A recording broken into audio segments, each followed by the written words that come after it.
State election commission ఈరోజు ఒక circular జారీ చేయడం జరిగింది. ఈ సర్క్యులర్ ప్రకారం స్థానిక సంస్థల ఎన్నికలు త్వరలో రాబోతున్నాయి అనేది అర్థమవుతుంది. అంటే 2021లో స్థానిక సంస్థల ఎన్నికలు జరిగాయి. 2026 ఏప్రిల్ వరకు కూడా గ్రామ పంచాయతీల్లో సర్పంచులకి, మున్సిపాలిటీలు, మున్సిపల్ కార్పొరేషన్లకు సంబంధించి ఇంకా పదవీ కాలం ఉంది. అయితే ఈ 2026వ సంవత్సరంలో స్థానిక సంస్థల ఎన్నికలు జరగాల్సి ఉన్నటువంటి నేపథ్యంలో సర్క్యులర్ జారీ చేయడం జరిగింది.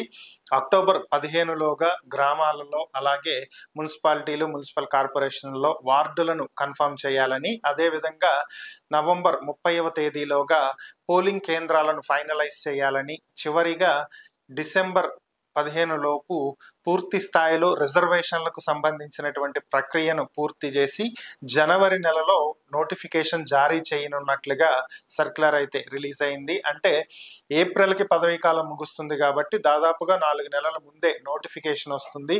జనవరి 2026న స్థానిక సంస్థల ఎన్నికలకు నోటిఫికేషన్ వస్తే ఫిబ్రవరి లేదా మార్చిలో ఎన్నికలు జరిగేటువంటి అవకాశం కనిపిస్తుంది. ఎన్నికలు జరిగిన వెంటనే నెక్స్ట్ ఫలితాలను కూడా విడుదల చేస్తారు. సో పంచాయతీల్లో అయితే ఎన్నిక జరిగిన రోజు సాయంత్రమే కౌంటింగ్ అయిపోయి ఆ రోజు ఈవినింగ్కే తెలిసేటువంటి అవకాశాలు ఉంటాయి.